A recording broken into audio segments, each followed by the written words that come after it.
par cette lignation. On peut les voir à différentes échelles, et notamment à l'échelle de l'affleurement et à l'échelle de l'échantillon. C'est-à-dire, quand on va sur le terrain, à l'échelle de l'affleurement, on peut voir ces lignations. Comme également, sur les échantillons, on peut voir les lignations. Mais ils peuvent prendre plusieurs aspects et ils peuvent avoir également plusieurs origines. Alors, dans cette partie-là, on va voir donc les différents types de lignation. Le premier type, c'est ce qu'on a déjà évoqué la dernière fois, quand on a parlé de la schistosité. C'est ce qu'on avait appelé l'alignation d'intersection. L'alignation d'intersection, c'est tout simplement les lignes qui forment l'intersection entre les plans de stratification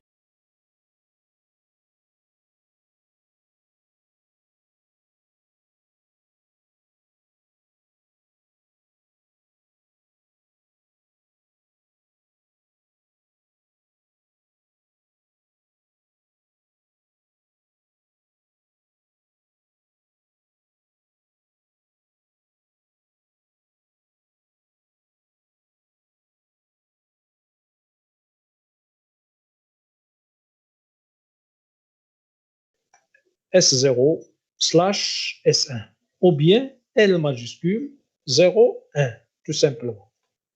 Quand on note L majuscule 0, 1, lignation, on désigne donc lignation d'intersection S0, S1.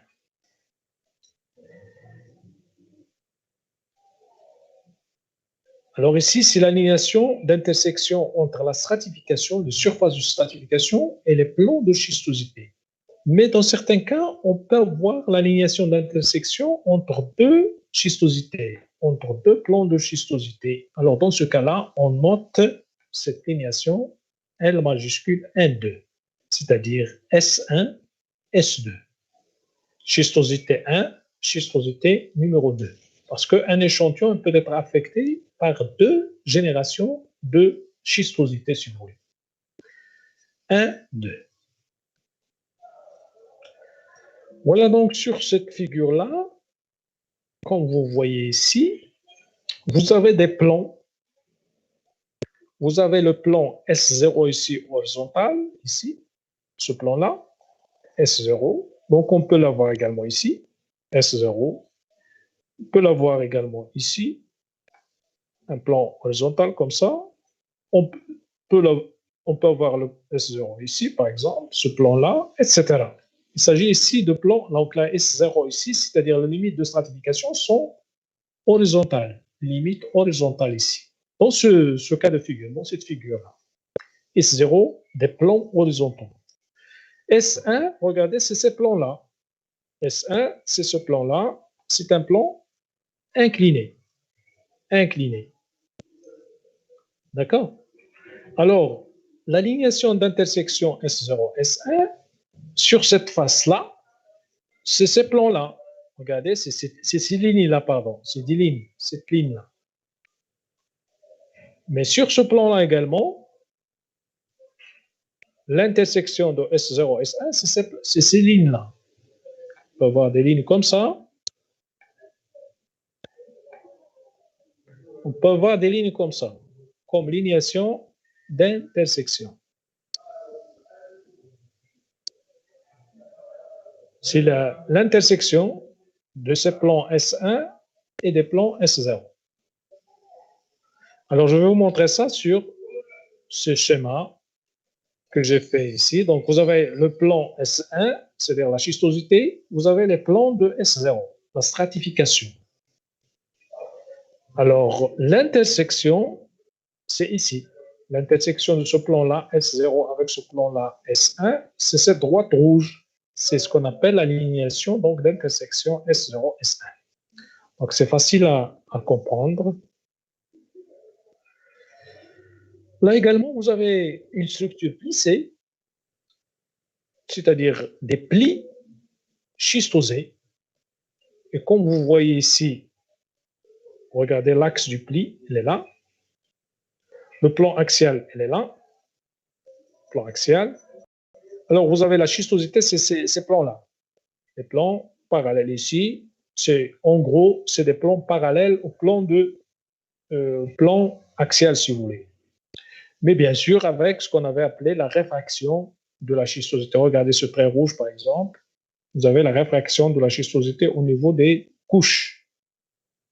C'est-à-dire, les couches ici ne sont pas ils présentent pas la même compétence. Par exemple, ces couches-là sont plus compétentes que ces couches-là, en blanc. C'est pourquoi donc, on a le phénomène de réfraction de la schistosité. Mais grosso modo, ici, les plans de schistosité sont parallèles au plan axial du pli. Donc, on peut parler donc d'un pli à schistosité plan axial ou bien un pli synschisteux. Pli synschisteux. Donc, ça, on l'a vu la dernière fois. Alors ici, ce que je veux vous montrer, c'est l'alignation d'intersection S0, S1 que vous avez ici. S0, S1. Alors, l'alignation d'intersection, c'est seulement ces lignes-là. Lignes qui sont parallèles ici à l'axe du pli.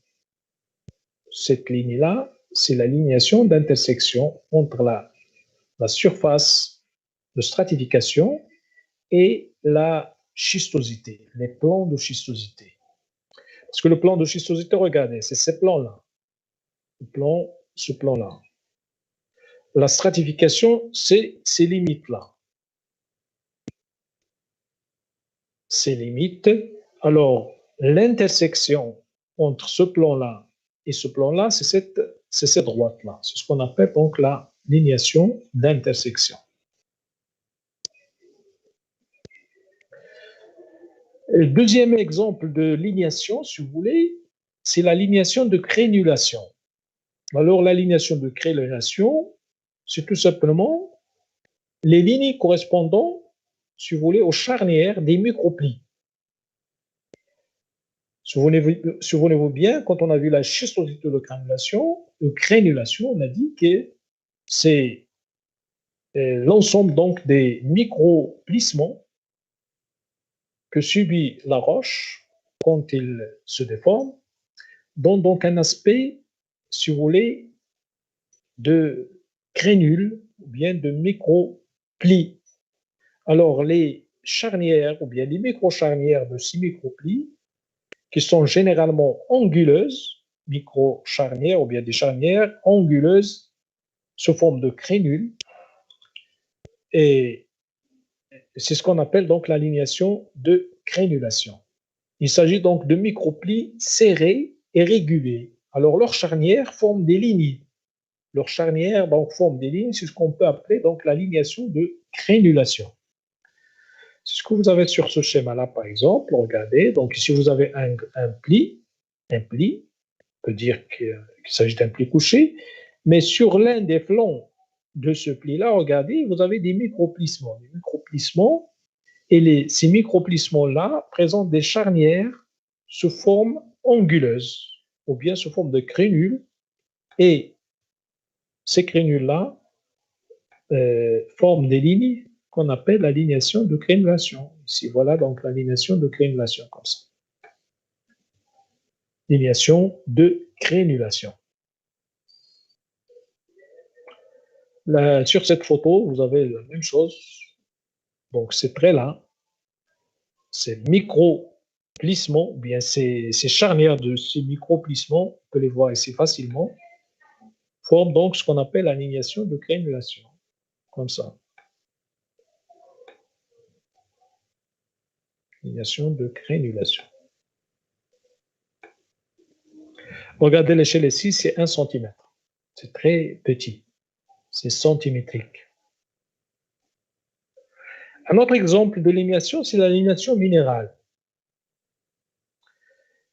Alors, cette fois-ci, cette lignation-là, elle est matérialisée par des minéraux alignés suivant une direction préférentielle. On peut avoir des minéraux néoformés, c'est-à-dire des minéraux métamorphiques néoformés, ou bien des minéraux anciens réorientés. Autrement dit, cette lignation-là peut être matérialisée par des minéraux formés in situ, néoformés, c'est-à-dire de nouveaux minéraux formés par la dissolution recristallisation, ou bien tout simplement une réorientation des minéraux anciens. Alors, bien sûr, cette linéation minérale, cette orientation préférentielle des minéraux indique la direction de l'axe d'étirement de la matière, c'est-à-dire l'axe X. Cette direction, bien cette orientation préférentielle des minéraux indique la direction d'étirement, si vous voulez, de la matière, c'est-à-dire l'axe X.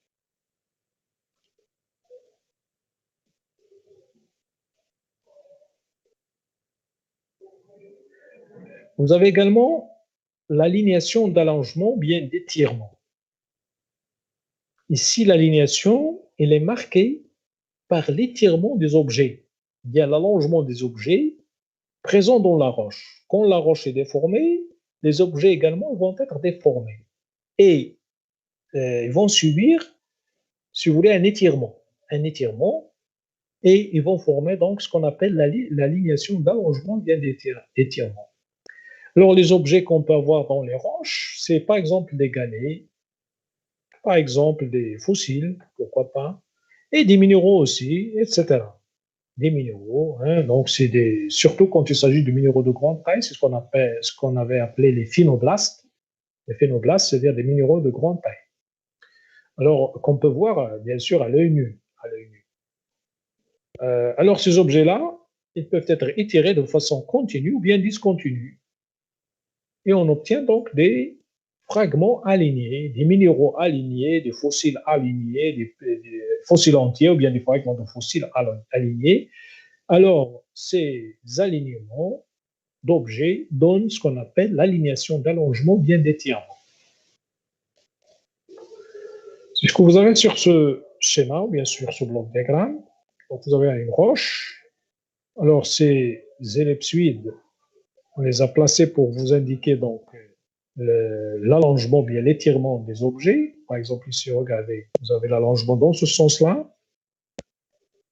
Ce qu'on appelle donc l'alignation d'allongement, c'est-à-dire l'alignation d'allongement va être comme ça.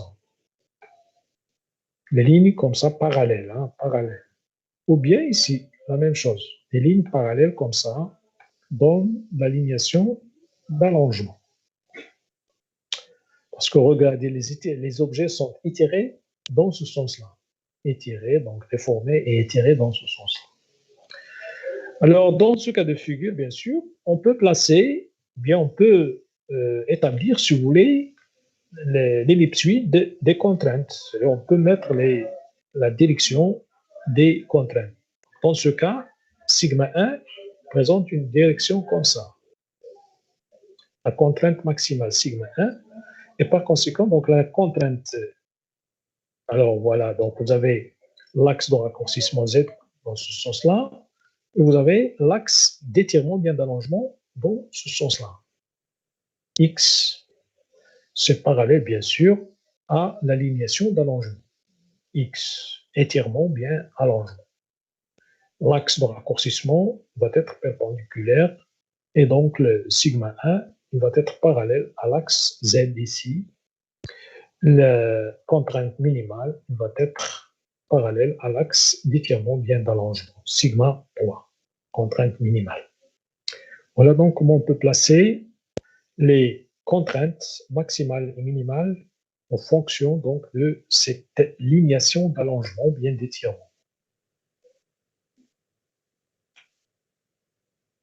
Autre exemple, si vous voulez, de lignation, cette fois-ci, est lié au boudinage, ce qu'on appelle le boudinage. Alors, le boudinage, tout simplement, c'est le fait par lequel on aura le découpage régulier de bancs résistants entourés d'une matrice ductile. Alors, on parle donc de boudinage, si vous voulez, de ces bancs résistants.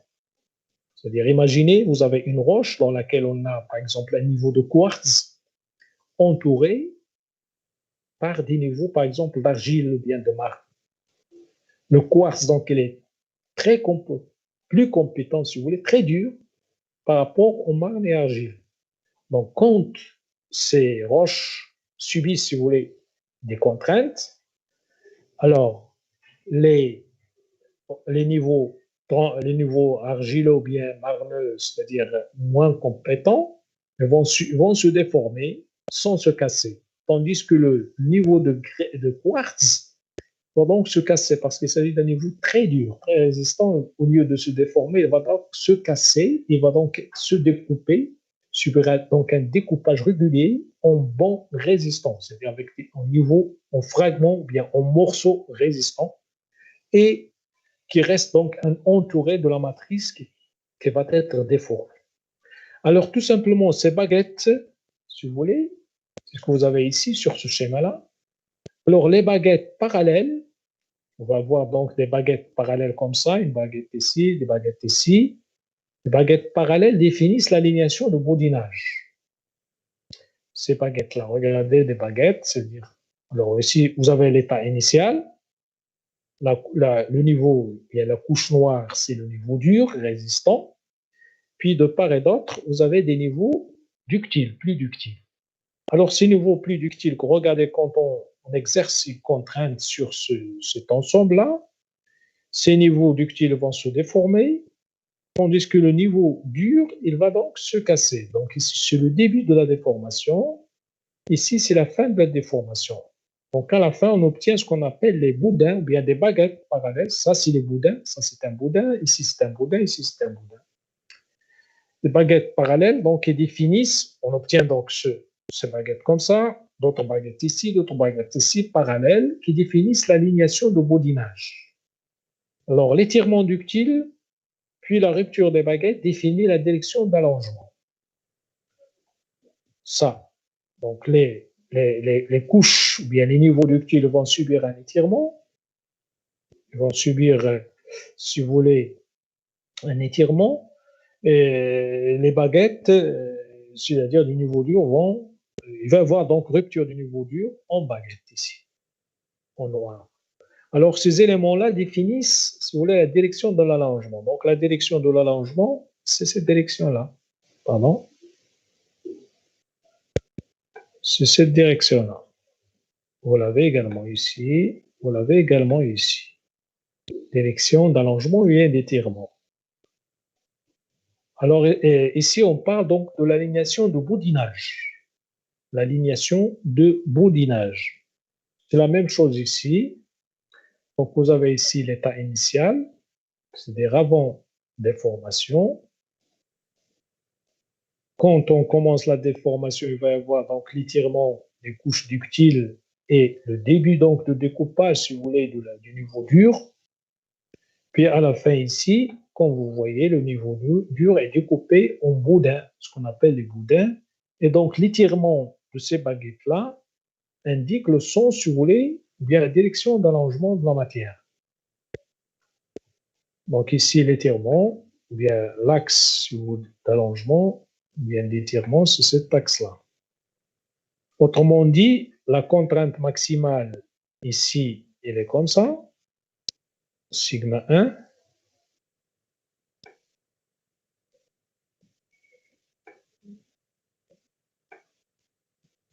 Donc sigma 1 ici. Ici, dans ce cas-là, la contrainte maximale, elle est comme ça. Elle est horizontale, bien sûr. Comme ça. Et comme ça. Sigma 1. Voilà donc ce qu'on appelle l'alignation de boudinage. La même chose ici. Hein. Ici, sauf ici, on parle d'un boudinage symétrique, si vous voulez. Encore, c'est des détails. Hein. Boudinage symétrique. Ici, un boudinage asymétrique. Symétrique parce que regardez ici, au niveau donc on peut parler du col si vous voulez. Col ici. Vous avez la cristallisation dans l'ombre de pression. Ce qu'on appelle ici l'ombre de pression, c'est-à-dire les limites entre les boudins, si vous voulez. Donc c'est symétrique. Alors qu'ici, regardez, les boudins se présentent comme des losanges, des petits losanges, et cette ombre de pression est asymétrique. asymétrique. Donc, vous avez un étirement dans ce sens-là. Donc, c'est asymétrique. Et on parle, donc ici, c'est des détails qui n'ont pas d'importance, hein. Boudinage symétrique, boudinage asymétrique. Mais ce qu'il faut retenir, c'est ce découpage régulier de bancs résistants qui donnent donc des boudins et qui peuvent indiquer, si vous voulez, la direction d'étirement bien de l'allongement. C'est ce qu'on appelle la lignation de boudinage. La lignation de boudinage. C'est ce que vous avez ici sur ce bloc diagramme. Donc, vous avez un bloc diagramme ici avec des couches ici noires, couches résistantes, et ici des couches ductiles, si vous voulez. Quand les roches subissent donc des contraintes, ils vont donc se découper en boudinage. C'est-à-dire les niveaux résistants vont se découper en boudinage et on aura donc, si vous voulez, les directions des axes de la déformation. Vous avez ici l'axe Z, c'est vertical dans ce cas-là. Vous avez l'axe X, c'est les horizontales. Ce qui veut dire que vous avez sigma 1, comme ça. Sigma 1 vertical. La même chose du bas. Sigma 1, donc il est vertical comme ça.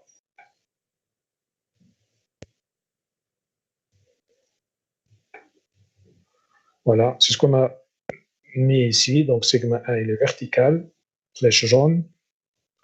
Et sigma 3, bien sûr, il peut être que horizontal ici, parallèle à l'axe d'allongement bien d'étirement. Pardon, c'est sigma 3. Sigma 3. Même chose ici, de ce côté-là, sigma 3.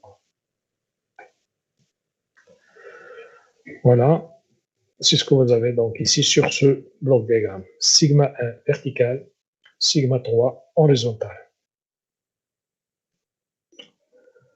Alors ici, on va essayer donc de faire une récapitulation, c'est-à-dire on va récapituler un petit peu donc ces exemples ou bien ces types de lignation. Alors le premier exemple, comme on l'a expliqué, la lignation d'intersection S0, S1, c'est ce que vous avez sur ce schéma-là. Ici, 1. Ça, je l'ai déjà expliqué tout à l'heure. Donc, vous avez la stratification de 0 ici, elle est plus ou moins parallèle, et elle est plus ou moins horizontale. Et vous avez S1, c'est-à-dire la schistosité, ces plans-là, plus ou moins inclinés. Souvenez-vous bien, quand on avait parlé de la schistosité, on a dit généralement la schistosité représente le plan XY. C'est ce que vous avez ici, ce plan-là. C'est le plan de la schistosité. Plan de la schistosité S1. Alors, la lignation d'intersection S0, S1, c'est ces lignes-là. Donc, c'est facile à... C'est ces lignes-là ou bien ces lignes-là. Comme je vous ai expliqué tout à l'heure, là également, c'est la lignation d'intersection S0, S1. Alors, dans ce cas de figure, bien sûr, comme vous voyez ici, donc le champ de déformation, on peut le représenter comme ça. C'est-à-dire, l'axe de raccourcissement maximal, il est dans ce sens-là, puis l'axe d'allongement dans ce sens-là.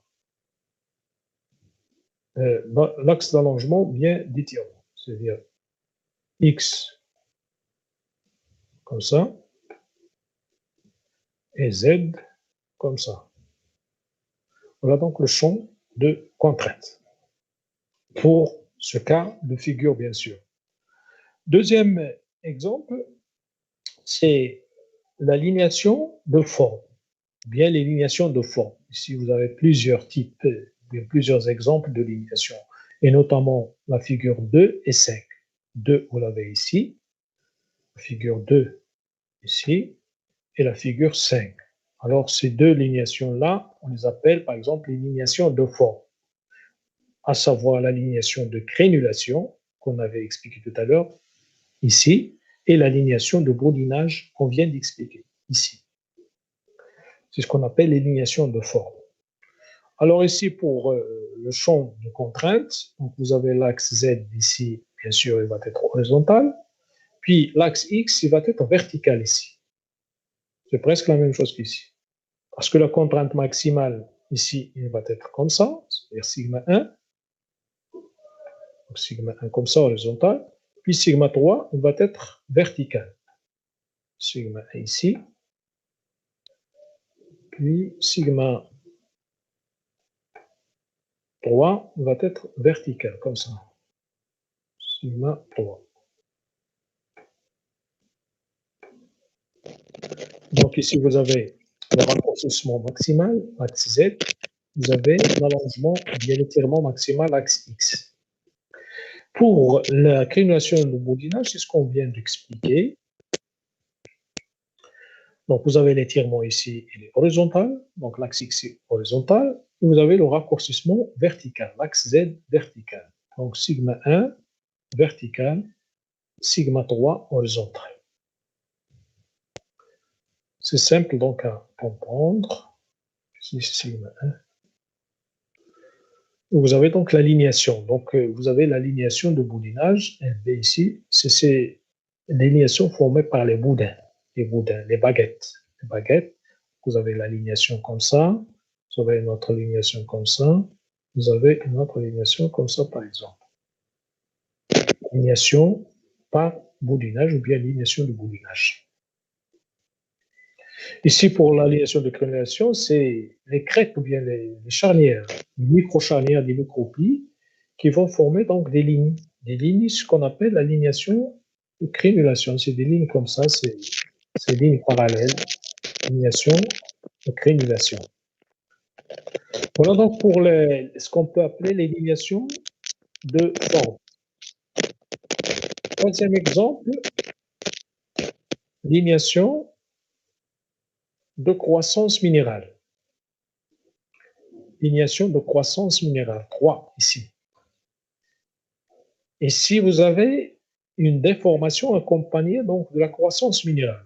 Alors, les minéraux qui vont, c'est ce qu'on avait appelé tout à l'heure, les minéraux néoformés, si vous voulez. Minéraux néoformés, une croissance minérale au cours de la déformation. Ces minéraux donc qui vont être formés, ils vont être orientés d'une manière préférentielle et vont former donc des lignations. Des lignations c'est-à-dire vont croître, si vous voulez, dans le sens d'étirement, bien d'allongement, qui vont former donc des lignations, de croissance minérale, comme ça, par exemple, pour ce cas de figure. Ici, donc, vous avez également l'ombre de pression, si vous voulez, également ici, comme on a vu tout à l'heure pour les baudins, ici, l'ombre de pression. On peut la voir également dans le cas de lignation de croissance minérale. Les minéraux présenter des ombres de pression, de part et d'autre, si vous voulez, de la croissance minérale. Alors ici, vous avez donc, comme j'ai dit, donc les minéraux donc croient ou bien s'allongent, si vous voulez, donc, selon l'axe d'allongement, c'est-à-dire l'axe X, c'est ce que vous avez ici. Donc l'axe X, il est comme ça. L'axe Z, il va être vertical. Vertical. Donc Z vertical, X horizontal. C'est ce que vous avez ici. L'alignation donc de croissance minérale est parallèle à l'axe, si vous voulez, l'axe vertical.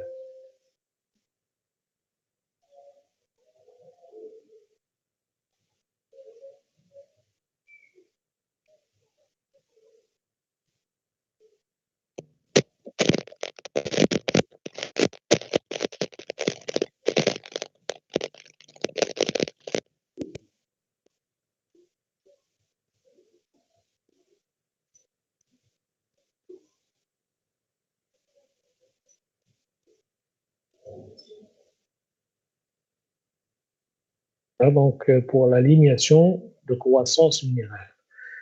Quatrième type, l'alignation d'allongement d'objets préexistants, c'est-à-dire ce dernier cas ici.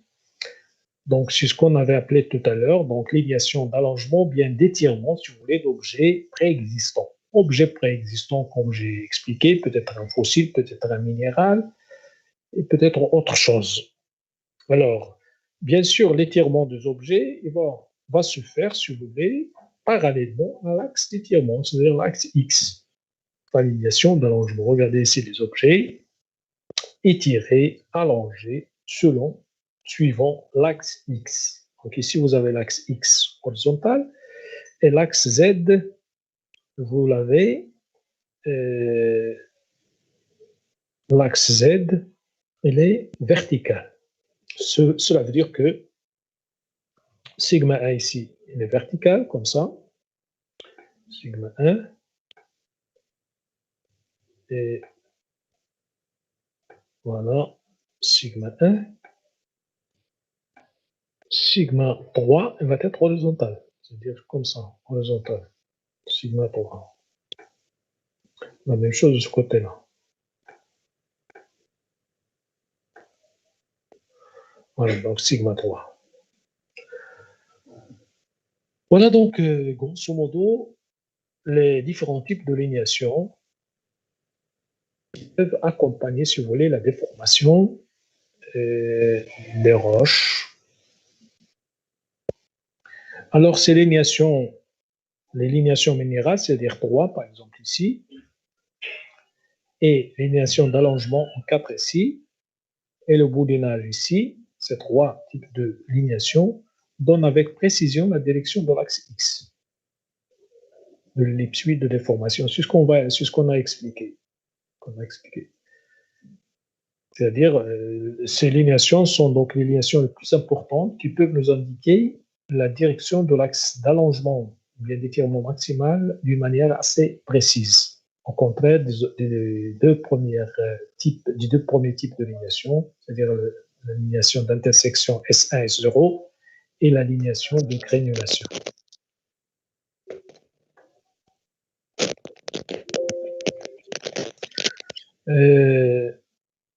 Voilà donc le récapitulatif, si vous voulez, sur les différents types, si vous voulez, de lignation. Alors, maintenant, on va passer à voir un peu quelques illustrations.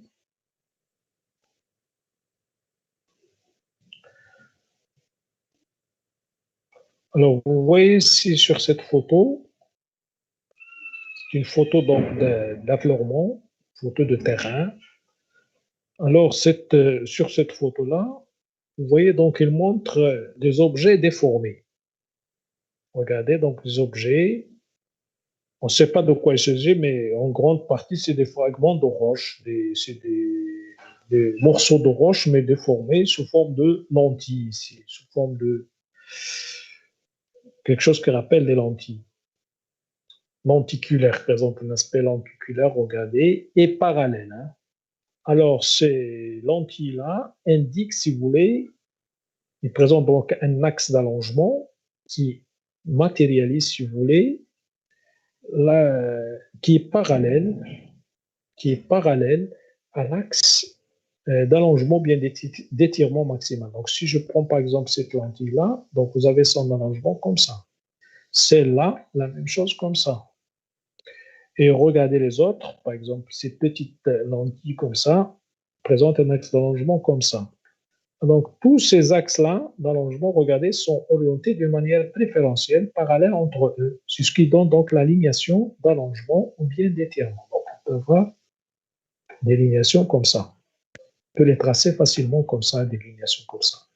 Ce qui veut dire que, donc, dans ce cas de figure, vous avez l'axe Z comme ça et l'axe X comme ça. Vous avez l'axe X, c'est-à-dire l'axe d'allongement bien d'étirement maximal comme ça, et l'axe Z comme ça. Autrement dit, vous avez la contrainte maximale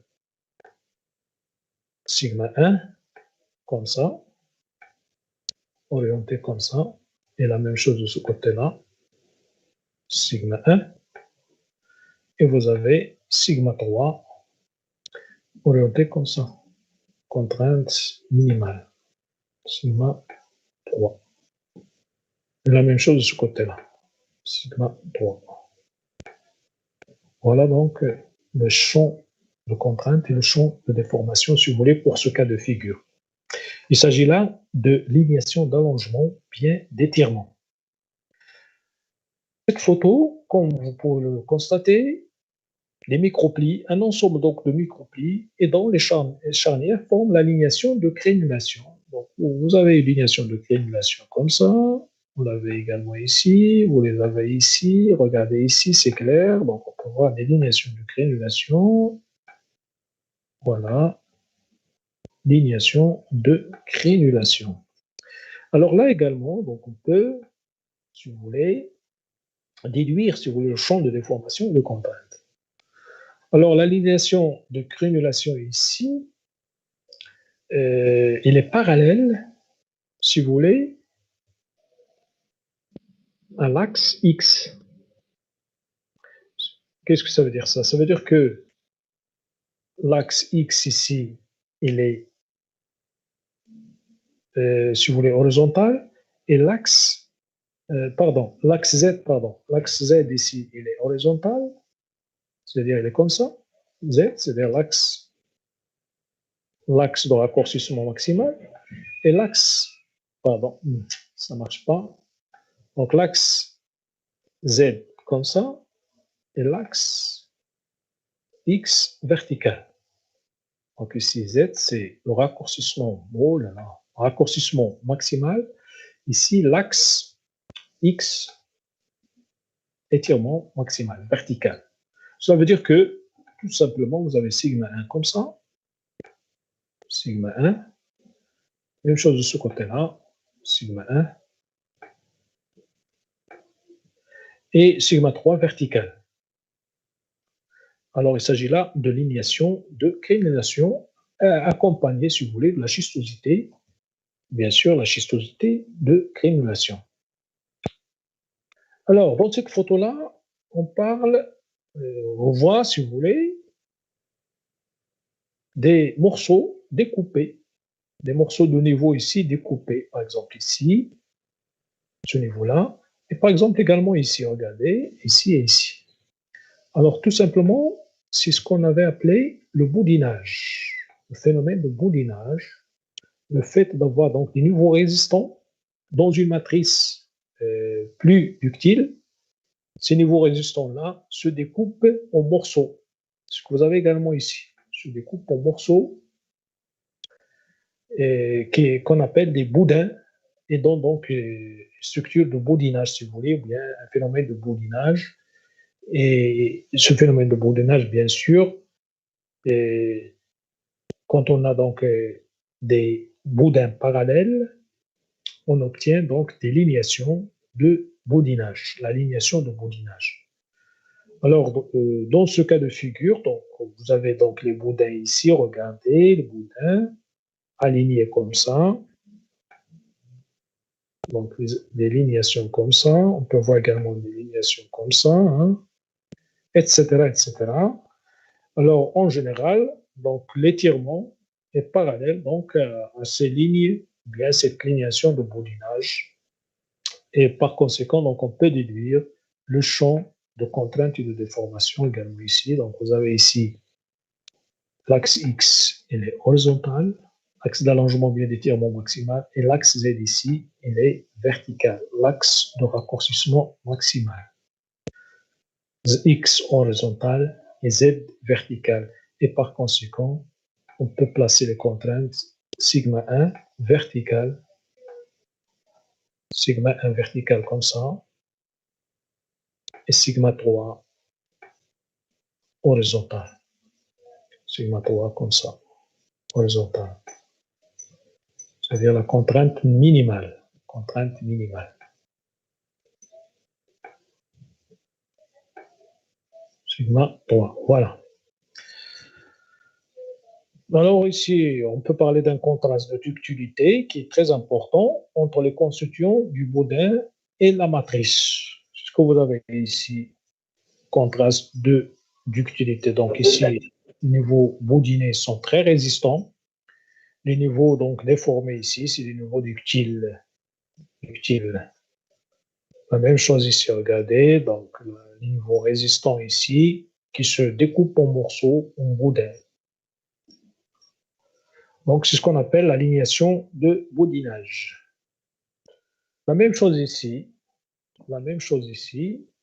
regardez ce niveau résistant ici, découpé en boudin. Ici, vous avez ce qu'on avait appelé tout à l'heure un boudinage asymétrique. Boudinage asymétrique. Alors, le découpage en boudin losangique incliné obliquement par rapport à leur direction d'alignement ou le plan de la foliation. Et leur disposition en marche d'escalier indiquerait une déformation non coaxiale des boudins. Donc ici, tout simplement, vous avez donc ça, c'est des choses un peu, la déformation coaxiale, déformation non coaxiale, on n'a pas vu, c'est ce que vous allez voir peut-être dans le semestre prochain. Donc c'est pas très intéressant. Ce qu'il faut remarquer ici, c'est vous avez un découpage en losange, boudin, ce qui donne donc ce qu'on avait appelé tout à l'heure un boudinage asymétrique, tout simplement, ici. Mais ça, les champs de contrainte et les champs de déformation restent donc, c'est la même chose, la même pratique que tout à l'heure. Donc, vous avez l'alignation ici. Donc, ici, vous avez l'axe, si vous voulez, l'axe X, l'axe d'allongement bien d'étirement maximal, comme ça. Et vous avez l'axe Z, comme ça, dans ce sens-là, axe Z. Et par conséquent, donc, la contrainte sigma 1, comme ça, dans cette direction-là, voilà, sigma 1 ici. Et sigma 3 va être donc parallèle à l'axe d'étirement maximal. Voilà, donc on termine avec ce chapitre. Et on va passer au chapitre suivant.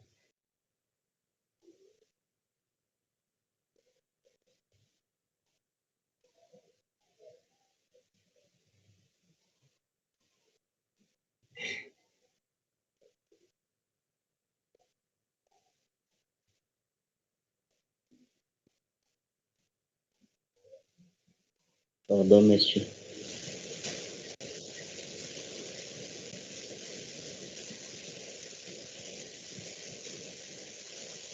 Oui, oui. Pourquoi les linéations de boudinage et de crénulation sont qualifiées de fort?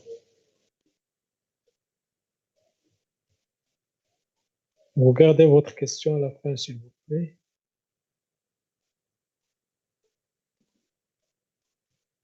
À la fin, vous posez votre question. Quand on termine le cours, quand on termine la séance. D'accord? Oui, monsieur. Alors, j'ai dit, maintenant, on a terminé avec le chapitre 4. On va commencer donc le chapitre 5.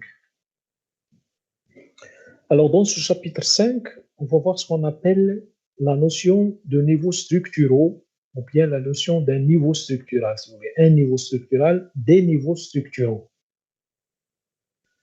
On va voir comment donc on parle, ou bien comment on distingue, si vous voulez, ces niveaux structuraux. Alors, quand on a la compression d'une chaîne de montagne, les structures rencontrées sont très différentes puisqu'elles ont pu se former dans des conditions très variables. C'est-à-dire les conditions de pression et température variables. Et bien sûr, ces conditions-là varient de la surface jusqu'en profondeur, jusqu'à à peu près 40, 50 km, 60 km de profondeur. Ça, vous le savez peut-être, hein, quand on se déplace en profondeur de la Terre, du globe terrestre, bien sûr, les conditions de pression et température varient. Elle augmente en général. Augmente. La pression et température augmentent tout en s'enfonçant, tout en se déplaçant vers la profondeur du globe terrestre. Les conditions de pression et température à la surface ne sont pas importantes. C'est ce qu'on appelle les conditions de pression et de température normales à la surface du globe terrestre. Mais quand on descend, quand on se déplace en profondeur, au fur et à mesure que la profondeur augmente, les conditions de pression et de température également vont donc changer. Et plus particulièrement, donc, ils vont augmenter. Jusqu'à ce que, bien sûr, on arrive au centre, au cœur du globe terrestre, où vous avez, par exemple, des fortes températures, qui peuvent arriver jusqu'à 6000, 7000, 5000 degrés Celsius, par exemple. Donc ça, il faut le mettre dans la tête. Donc ici, qu'est-ce que je veux dire par ça?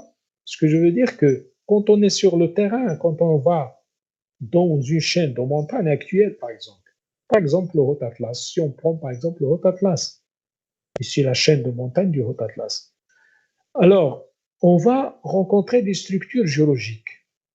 Ces structures géologiques, elles ne sont pas les mêmes. Automatiquement, elles vont être différentes. Il ne faut pas s'attendre à trouver les mêmes structures géologiques. Vous allez trouver des structures différentes les unes des autres. Et cette différence, si vous voulez, de structure est due au contexte dans lequel ils se sont formés avant. C'est-à-dire, est due aux conditions de pression et température dans lesquelles ces structures-là se sont formées avant d'être remis en surface, avant d'être soulevées dans la chaîne de montagne. D'accord? Donc ça, il faut le mettre dans la tête. Parce que également les roches, même les roches, par exemple, quand on va sur le terrain, il ne faut pas s'attendre à trouver, par exemple, uniquement des roches sédimentaires. Il faut s'attendre à trouver des roches, tout un mélange de roches, n'importe quel type de roche, c'est-à-dire on peut trouver les roches sédimentaires, on peut trouver les roches endogènes, granit, gabbro, basalte, gneiss, etc. Et toutes ces roches-là, bien sûr, elles ont été formées dans des conditions différentes. C'est la même chose pour les structures géologiques, les structures tectoniques, les structures ou bien, c'est-à-dire les macrostructures ou bien les microstructures.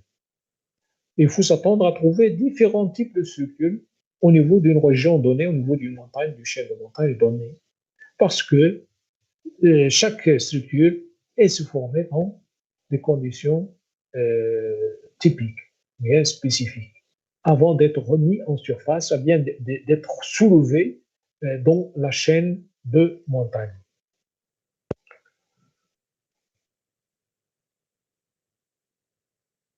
Alors bien sûr, cela donc se traduit par une variation de l'intensité de la déformation en fonction de la température et de la pression. C'est ce que je viens d'expliquer. Ces différents types de structures sont liés à une déformation qui s'est effectuée dans des températures et de pression variées. Alors, suivant le niveau considéré, on aura différentes structures tectoniques.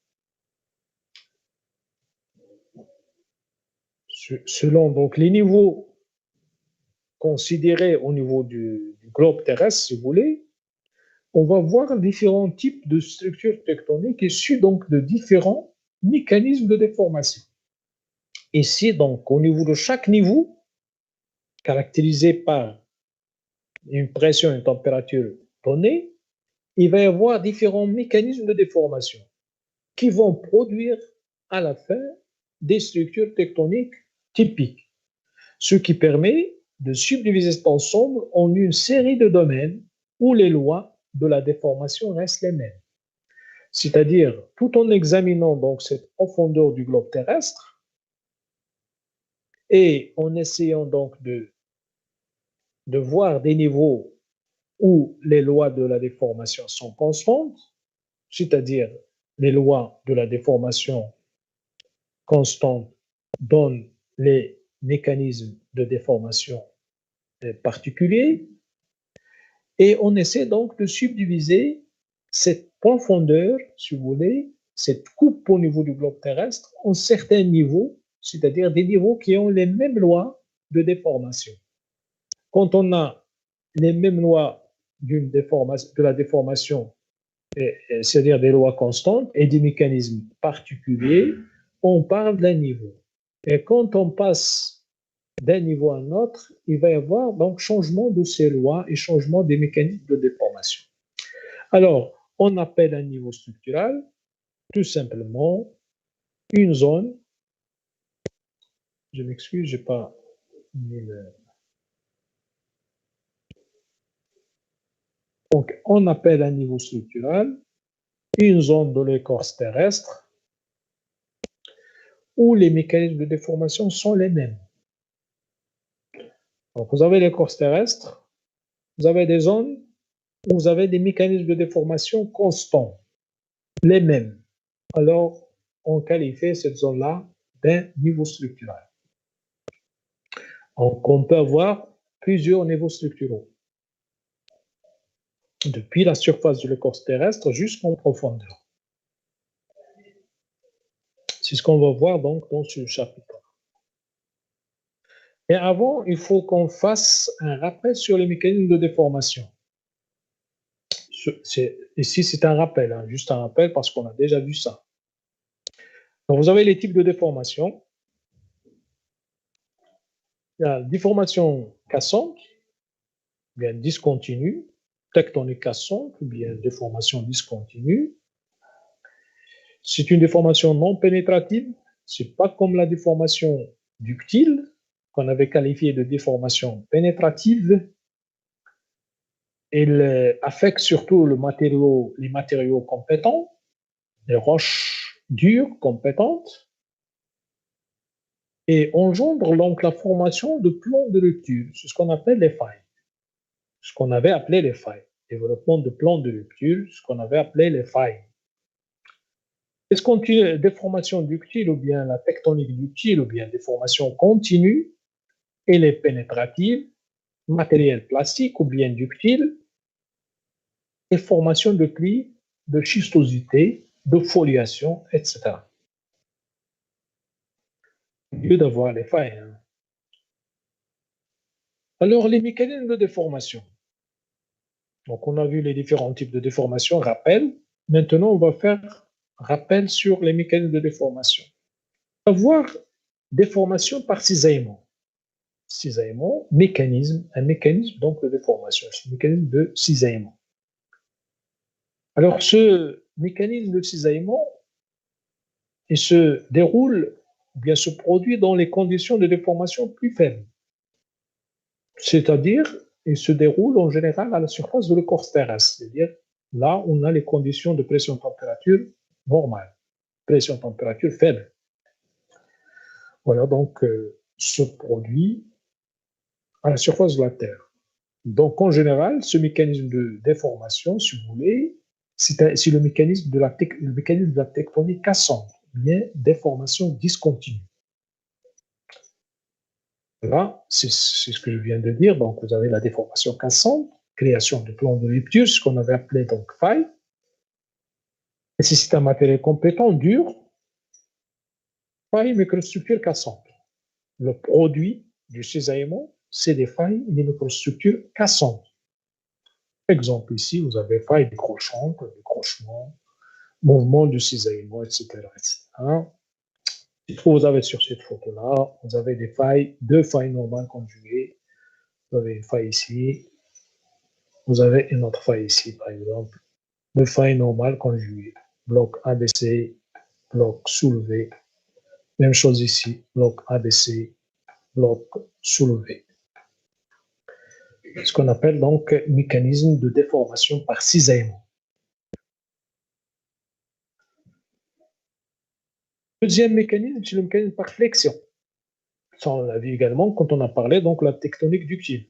Par flexion se produit par une tectonique souple non pénétrative.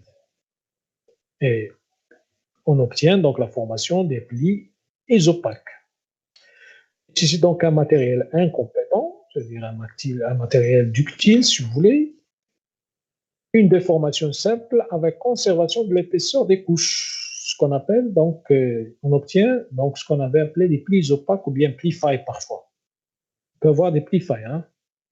Mais plis failles, c'est-à-dire plis isopaques toujours, plis isopaques.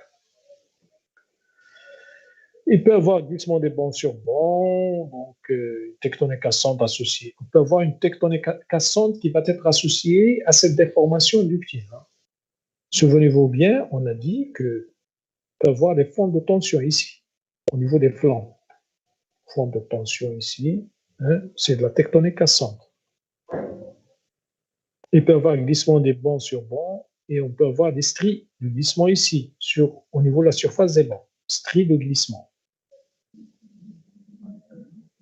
Donc, c'est un exemple qu'on a déjà vu. Donc, il s'agit là, c'est un mécanisme de flexion.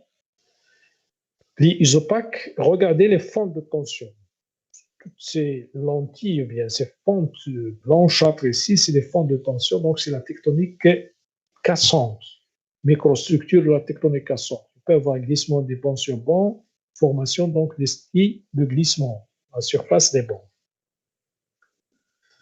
On peut avoir un mécanisme d'aplatissement, par aplatissement si vous voulez, qui se produit par la tectonique souple également, ductile pénétrative cette fois-ci. Profondeur importante, pression et température élevée, matériel incompétent, c'est-à-dire matériel ductile, on obtient des plis anisopaques, peuvent être semblables, avec parfois différents types de schistosité, et on parle parfois de plis synschisteux. Quand les plans de schistosité sont parallèles au plan axial, on parle de plis synschisteux. Exemple donc d'un pli anisopaque ici, produit par l'aplatissement. Donc tout ça, c'est des rappels. Hein. Même chose ici, donc vous avez ici des plis anisopaques semblables, parfois affectés par la schistosité. Ils peuvent être parfois donc des plis synschisteux, mais ici on n'a pas des plans de schistosité. Ici, ce qu'on a tout simplement, c'est des plis anisopaques, des plis semblables. On peut avoir un autre mécanisme de déformation qu'on n'avait pas vu, mais peut-être que vous allez voir après dans les semestres prochains, si vous voulez, les 5 et 6 peut-être. C'est le mécanisme par écoulement. Écoulement, donc ici, comme le nom l'indique, ici, vous êtes dans une zone où les roches, si vous voulez, sont visqueuses pour subir un écoulement, pour se déformer par écoulement. Alors, cet écoulement se produit par une tectonique très souple, c'est-à-dire le matériel visqueux, comme je viens de l'expliquer, et il est également pénétratif. Il s'agit là d'une déformation pénétrative, si vous voulez. Donc, les roches ici sont visqueuses, c'est-à-dire faciles à déformer. Ici, conditions de pression et température très élevées, très élevées. Elles peuvent être même proches des conditions de pression et température de fusion. Elles dépassent, si vous voulez, ils peuvent dépasser, si vous voulez, la pression et température du métamorphisme. En comportement visqueux des roches, plis d'écoulement. Donc, on obtient ici des plis d'écoulement. Des plis d'écoulement. Parfois, on parle de plis en S, des plis avec des charnières en M, des plis en Z, par exemple, pardon. Z, plis en Z, comme vous voyez ici. Regardez ces plis-là d'écoulement, sont des petits plis qui marquent donc un écoulement de la matière. Vous avez donc l'axe du pli ici. Si c'est un pli relativement déversé, voire même couché, donc vous avez le plan axial ici en jaune, vous avez l'axe du pli ici en tiré mauve. Donc le sens, si vous voulez, d'écoulement, c'est indiqué par la flèche ici, écoulement. Alors il s'agit là d'un pli à plan axial renversé, plan axial renversé, charnière légèrement épaisse, par rapport au flanc, mais c'est pas clair. Il s'agit d'un pli ductile, pli semblable, pli formé dans la croûte moyenne à superficielle, pli en forme de Z, comme je viens de l'expliquer, forme de Z, ici, regardez la forme de Z. Traduit donc du cisaillement sur les plans lors de la déformation, ce que vous avez ici. Flèche rouge indique le sens de transport, ou bien le sens de déformation, de transport, ou bien de déformation, pli d'écoulement, ce qu'on appelle un pli d'écoulement.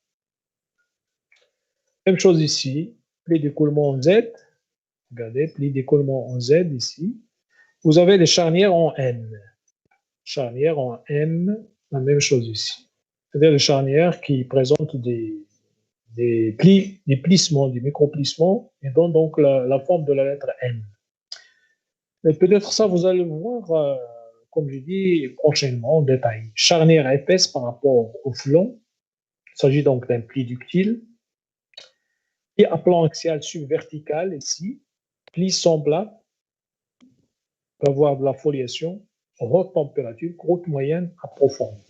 Donc là où se forme ce genre de pli, c'est dans des zones à haute température, au niveau de la courte moyenne à profonde, ou très profonde. Vous avez forme en Z sur les flancs et M en charnière. Donc, ça, c'est ce que je viens d'expliquer. Donc, vous avez les formes en Z sur les flancs et forme en M au niveau des charnières. Alors, ce qui traduit donc du cisaillement sur les flancs lors de la déformation. Cisaillement, c'est-à-dire déformation, déplacement des flancs lors de la déformation. Toujours donc ici le sens de transport, bien le sens d'écoulement, si vous voulez, ici, le sens d'écoulement de la matière. Récapitulatif, si vous voulez, de ces mécanismes de déformation. Récapitulatif, donc ici l'état initial sans déformation. Cisaillement, plan de rupture, de faille. Flexion, pli opaque. Glissement de banc sur banc. Aplatissement, pli anisopaque, puis écoulement, comme je viens de l'expliquer. Donc, c'est un récapitulatif, si vous voulez, de ces mécanismes de déformation. Alors, ces mécanismes de déformation varient avec la profondeur. Elles sont donc fonction de la pression et de la température. Comme on vient de le voir, hein, ces mécanismes donc varient avec la profondeur. Donc, sont liés à la température et à la pression. On peut donc les situer approximativement sur un diagramme de pression-température. Donc, on va essayer donc de situer les mécanismes de la déformation, c'est-à-dire ces différents types de mécanismes qu'on vient de voir, on va les situer approximativement sur un diagramme pression-température. C'est ce que vous avez ici. Diagramme pression et température, donc ici sur cet axe-là, vous avez la température, l'axe des abscisses, l'axe des ordonnées, vous avez la pression. La pression. D'accord? C'est la profondeur, si vous voulez, ici. Pression augmente avec la profondeur. Alors, sur ce diagramme pression-température, on peut distinguer trois domaines. Le domaine cassant, qui représente la surface de l'écorce terrestre ici. Le domaine ductile, c'est le domaine moyen. Et le domaine de la fusion, c'est le domaine le plus profond. Le domaine de la fusion le plus profond ici. Alors, au niveau du domaine cassant ici, c'est-à-dire près de la surface, on peut avoir les mécanismes de cisaillement. Mécanisme de cisaillement, c'est le mécanisme le plus dominant. On va avoir un peu de flexion. Un petit peu de flexion ici. Mais le mécanisme le plus dominant, c'est le cisaillement. Mécanisme de flexion, on le trouve surtout au niveau du domaine ductile. Mais au niveau de ça, c'est pas dans le domaine tout à fait, c'est pas dans le domaine ductile en entier, mais dans une partie du domaine ductile. Le reste, si vous voulez, ou bien la dernière moitié du domaine ductile, on trouve un mécanisme d'aplatissement. C'est ce que vous avez ici. Mécanisme d'aplatissement. Ici, le mécanisme de flexion d'ici jusqu'ici.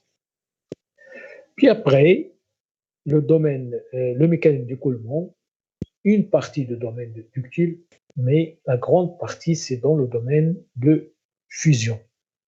C'est-à-dire les fusions, les roches, comme on l'a expliqué, ils ont totalement perdu leurs compétences, ils deviennent visqueuses pour avoir l'écoulement. Voilà, grosso modo, d'une manière très simplifiée, si vous voulez, l'emplacement des différents mécanismes de déformation sur un diagramme pression-température. Sur un diagramme pression-température. Alors, regardez le domaine ductile ici, il peut être subdivisé en deux domaines. Vous avez le domaine 1 ici et le domaine 2. Alors, le domaine 1, vous êtes dans un domaine où les conditions de pression-température n'ont pas encore atteint celle du métamorphisme. À partir d'ici, de ces tirets rouges, c'est à partir de ce tiret-là, on va entrer, si vous voulez, dans le domaine des conditions de pression-température de métamorphisme, c'est-à-dire le domaine 2. Et on obtient donc, si vous voulez, c'est là où on peut voir, si vous voulez, le mécanisme de déformation par aplatissement. Alors, ces mécanismes varient également en fonction de la composition minéralogique des roches. Les mécanismes également, ils peuvent varier en fonction de la composition minéralogique des roches. C'est ce que vous avez ici, par exemple. Regardez, vous avez la profondeur, vous avez les différents types de roches, la composition minéralogique des roches. Vous avez ici les granites, les grès, les calcaires. C'est des exemples, hein, mais on peut avoir d'autres. Les marnes. Regardez ici, si vous voulez, cet axe-là représente donc la composition minéralogique des roches, et par conséquent, donc, il représente la ductilité ou bien la compétence des roches. Si les granites sont très compétents par rapport au marne et par rapport au calcaire, d'accord? Dur, très résistant. Alors, la déformation d'un granit dans un niveau donné et d'un calcaire, ils ne vont pas être les mêmes, hein. Ils vont être différents. Par exemple, ici, on va avoir surtout la tectonique cassante, ici, la déformation ductile ou bien plastique, ici. Et on peut avoir également un domaine intermédiaire entre les deux. Alors, maintenant, on va définir les niveaux structuraux. On arrive donc à la définition des niveaux structuraux. Alors, pour définir ces niveaux structuraux-là, bien sûr, on va les définir sur un diagramme température-pression, bien pression-température. Comme tout à l'heure, sur le diagramme pression-température, on peut avoir, si vous voulez, un niveau cassant, un niveau ductile et un niveau, bien une zone d'écoulement. Alors, on appelle un niveau structural une zone de l'écorce terrestre où les mécanismes de déformation sont les mêmes. Ça, on l'a déjà dit. Les mécanismes de déformation sont les mêmes. Et on a parlé des mécanismes de déformation, on les a définis. Alors là où ils sont les mêmes, on parle d'un niveau structural.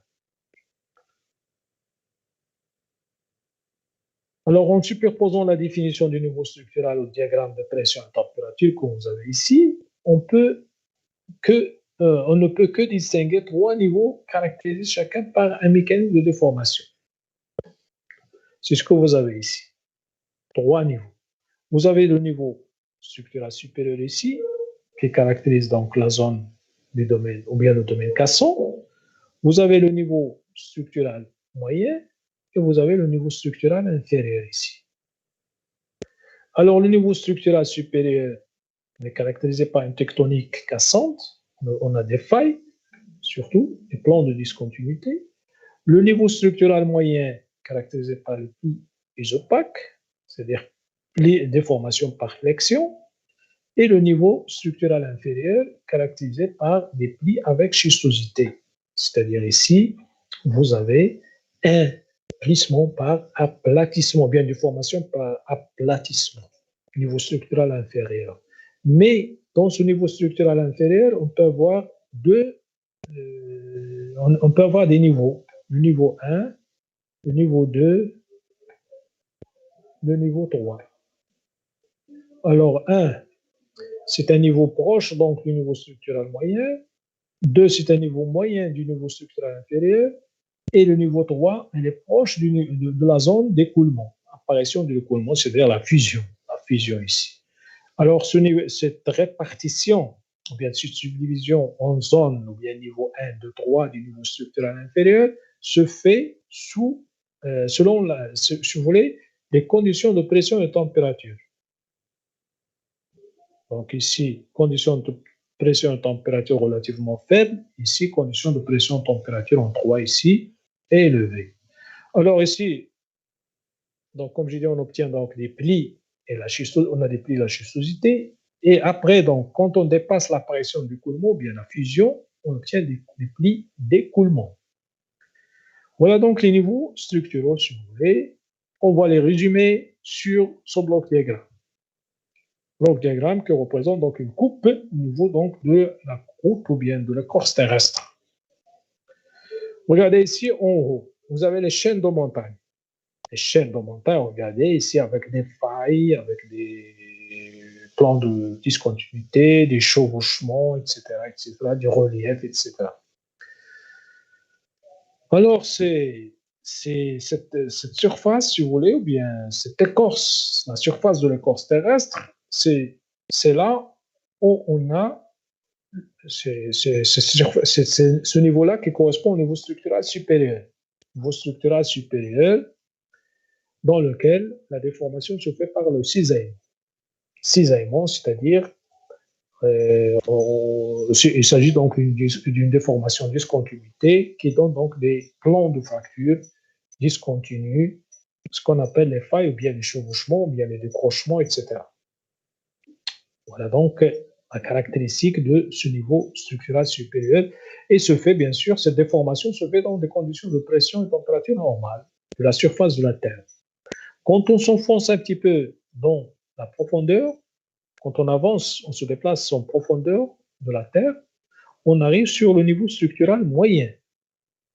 Regardez le niveau structural moyen ici, il est caractérisé par ces déformations continues ou bien la tectonique cassante avec la formation donc de ces plis qu'on avait qualifiés de plis isopaques.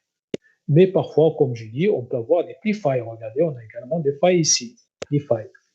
Alors ici, ce niveau-là est caractérisé par un mécanisme de déformation par flexion.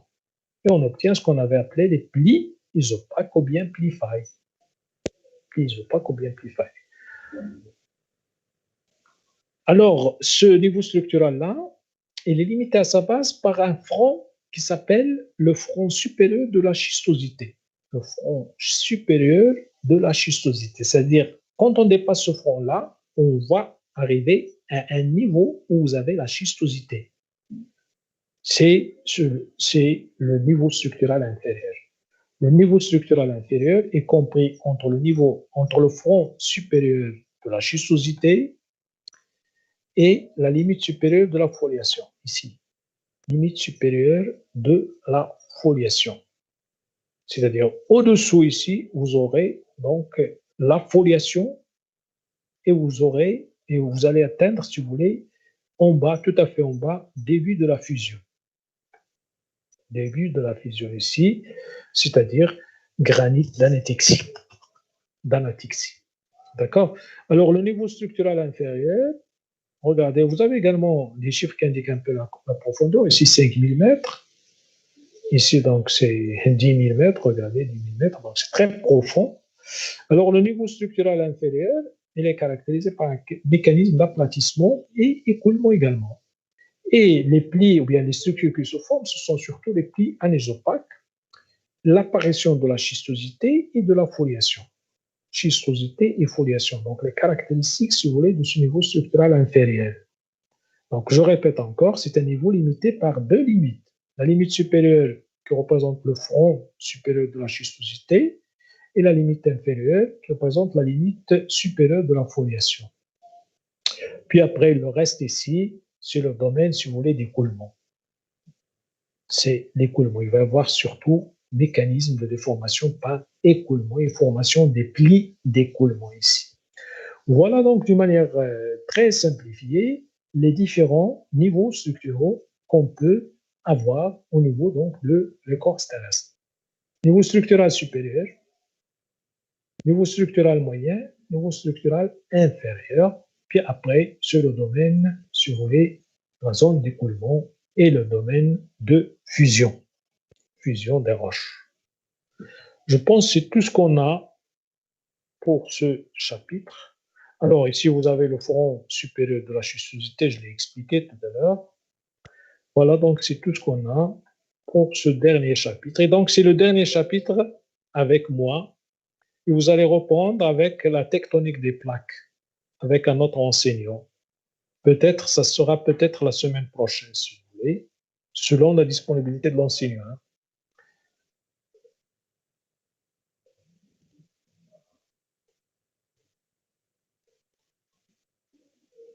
Alors maintenant, je suis à votre disposition si vous avez des questions. Donc voilà, je répète encore, donc on a terminé le cours maintenant avec moi. Mais vous allez reprendre sur la tectonique des plaques avec un autre enseignant. Je vais vous programmer une séance de TD pour cette dernière partie de module. c'est-à-dire tout ce qui concerne, si vous voulez, la tectonique ductile ou bien la déformation continue. Alors, si vous avez des questions, s'il vous plaît, je suis à votre disposition. Désactivez le micro, votre micro, vous pouvez donc poser vos questions.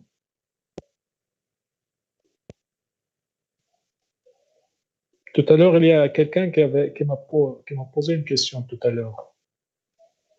Il peut la répéter maintenant.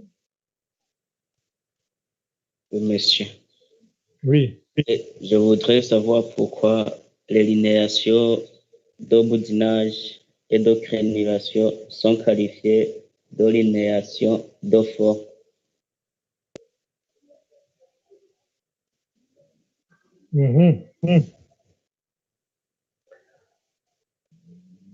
Ah, c'est simple. C'est simple, hein? Qualifié de forme parce que il donne une forme après la déformation, il donne une forme particulière. Une forme, si vous voulez, de la roche. La roche donne, ou bien se présente, si vous voulez, sous une forme particulière, c'est-à-dire pour la forme, pour la crénulation, on obtient donc une roche qui montre, si vous voulez, des microplis. C'est une forme que que la roche acquiert, si vous voulez, à la fin de la déformation. Pour le boudinage, la même chose. C'est une forme de la roche qu'on obtient, si vous voulez, après la déformation, tout simplement. C'est lié à à la forme sous laquelle apparaît la roche. C'est-à-dire, avant la déformation, la roche montre une forme donnée, mais après la déformation, il montre une autre forme, si vous voulez, liée au type de déformation. Si vous voulez, s'il s'agit de boudinage, donc on peut voir donc des boudins dans la roche au lieu d'avoir donc des lits parallèles, c'est-à-dire des niveaux parallèles à l'état initial avant la déformation. Et s'il s'agit de crénulation, si vous voulez, la liaison de crénulation, on obtient donc une roche avec des microplis. C'est de la forme, tout simplement. Vous pouvez imaginer ça comme ça. C'est le changement de la forme de la roche, c'est-à-dire la forme, l'aspect de la roche, l'aspect de la roche à l'état final. Avant la déformation, il présente un aspect donné, mais après la déformation, il se présente sous un autre aspect, si vous voulez. D'accord? Oui, monsieur. Merci. De rien. Si vous avez d'autres questions, s'il vous plaît, c'est le moment de les poser, pardon, de les poser. C'est pas seulement pour cette séance de cours, mais si vous avez des questions, même pour les autres, qui concernent les autres séances, si vous voulez. En gros, des questions sur la tectonique ductile, bien la tectonique, bien la déformation continue.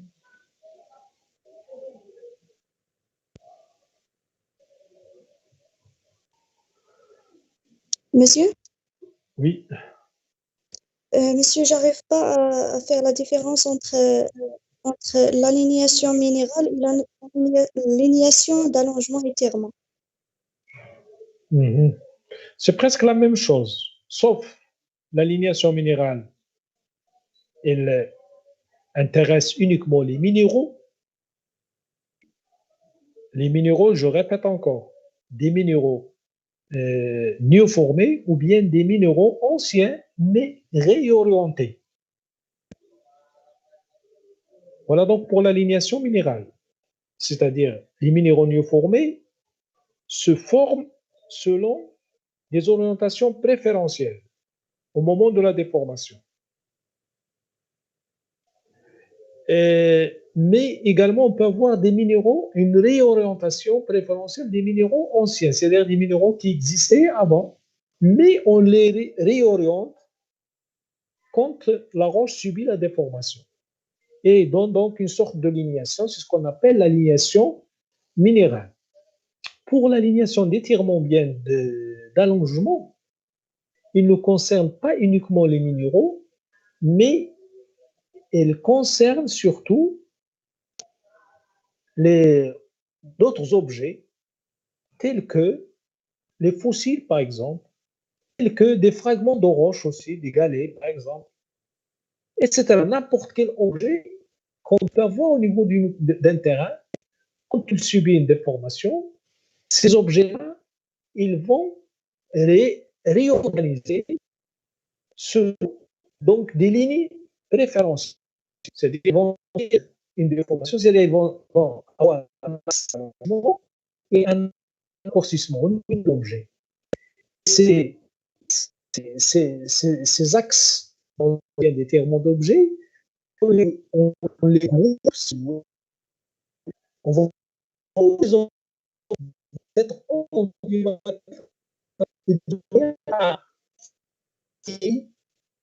parallèles selon leur axe des lignes parallèles qui font la ligne sur les termes. C'est